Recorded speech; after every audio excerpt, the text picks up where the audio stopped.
ọlá ìfà mi lèmi ń gbéga o. ọlá ìfà mi lèmi ń gbéga o. kì máa í ṣe jẹ́ o kì í ṣe bí. ìyá kan mo fi ń sìn rúmọ̀lẹ́. ọlá ìfà mi. ọdún pé ọdún jọ. ọdún pé ọdún jọ pẹ́ àmọ́dún wà èjì pé ó pé ọdún pé o ẹ̀wí àdó ọdún jọ. ọdún pé ẹ̀wí àdó ọdún jọ pẹ́ àmọ́dún wà èjì pé ọdún pé àmọ́dún wa èṣí ó mà tún pé ó mà tún pò á pé ẹ̀yin bàbá wa ìyá wa ọ̀rẹ́ wa àbúrò wa lọ́kùnrin lọ́mọdé lágbà tí ẹ wà ní ìlú California àti agbègbè rẹ̀ láti wá bá wa ṣe àjọyọ̀ ọdún Ifá èyí tá ó ṣe èyí tí ó jẹ́ ti 18th annual Southern California Festival tí a máa ṣe ní ìparí oṣù yìí láti on the 30th of August títí di on the 1st of September. ìkúnlẹ̀ Ifá ní on the 30th ọjọ́ 31st òun la ó ṣe ìjẹ ìmu tá ó ṣe ìdúpẹ́ on the 1st of September òun la ó dá Ifá ìta tá ó gbọ̀n tí Ifá bá wí ẹ wá bá wa ṣe lọ́mọdé lágbà kó lè dá kájọ ṣe kí gbogbo ẹlẹ́gùn gẹ́gẹ́gẹ́ kí ẹlẹ́dàá àti àwọn orúmọlẹ̀ kó lè máa fún wa ṣe. òkìtì bàbàbà nípẹ̀kù òpópó àdìbò fún ọdún díje ìyá olówù káàmù ní kèrè kájà ní kèrè kábọ̀rọ̀ kèrè fi rẹ ní. àròkọ bá dúdé níbà fún ìtàkùn àjẹsíjò lórí ọdẹ lálejò Ọ̀yọ́ èyí tí ó rìnà tí ó mú ọdún rèrè tó kò bà wálé. wọ́n ní tèmi kí yẹn sákalẹ̀ pọ̀ ní kó wá ṣe ǹjẹ́ ìtàkùn àjẹ́ ló mọ́dún rèrè tó kò bà wálé àjòrò mẹ́bọ ọdún rèrè kan kì í gbẹ́yìn ẹ̀kú. oúnjẹ ìtàkùn àjẹ́ ló mọ́dún rèrè tó kò bà wálé mọ́ ọdún rèrè kì í gbẹ́yìn ẹ̀kú. ìtàkùn àjẹ́ ló mọ́dún rèrè tó kò bà wálé mọ́ ọdún rẹ̀ kan kì í gbẹ́yìn ẹ̀kú. ìtàkùn àgbẹ̀ lọ́mọdún rẹ̀ tó kó bọ̀ wálé mọ́ rẹ̀ ọdún rẹ̀ kan kì í gbẹ́yìn ẹ̀kú.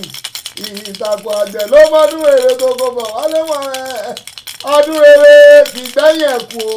ẹ má gbẹ̀yìn o lọ́kùnrin lọ́mọdé lágbà kí wọ́n bá a ṣe ọdún Ifá àti ọdún ní àdúrà wa yóò gbà. Buenas tardes a todos, mi nombre es Alejandra Correa Román, Exunique, Homo Exu.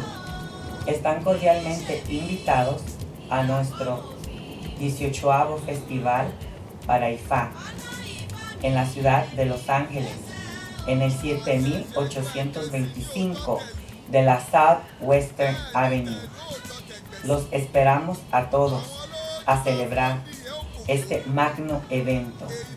Tamboreros procedentes de Houston, Texas, Ayandapo Aceces y su grupo. La celebración será que nos va a estar honrando Baba Landré y todos los participantes, y mi madre y Yanifá y Fatenihue, con mucho cariño y mucho respeto, porque hay que ser felices. Hay que dar corazón a todo el que toca nuestras puertas, porque Ifá es el número 1 en el mundo. Y mientras uno tenga su elerí puesto y enfocado hacia lo que uno quiere, siempre uno va a triunfar. Gracias. I'm Gene Crosby, Ifá Lover, and I'd like to welcome you to the 18th annual Ifá Festival here in Los Angeles. This year we're going to be located at 7825 Southwestern Avenue in Los Angeles.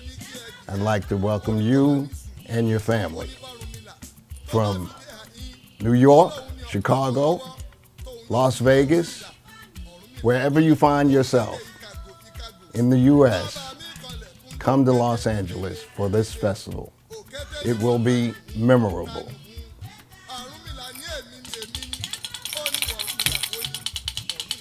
Ọ̀làlà ìwà aláwo ọbẹ̀ o. Ọ̀làlà ìwà aláwo ọbẹ̀. Ọ̀làlà ìwà aláwo ọbẹ̀ o. Ọ̀làlà ìwọ ọ̀làwọ̀ ọ̀bẹ. Àwa ṣọdún ìná o, a ó ṣe tẹ̀mí o ọ̀làlà. Ìwọ ọ̀làwọ̀ ọ̀bẹ. Once again, it will be our pleasure to have you all to gather together to celebrate once again as we normally do every year, to come and enjoy the good atmospheric condition of the Orisha with us. So we shall be expecting you as we are going to be giving thanks to Olódùmarè, giving thanks to all the Orishas, giving thanks to our Ori. You are all welcome.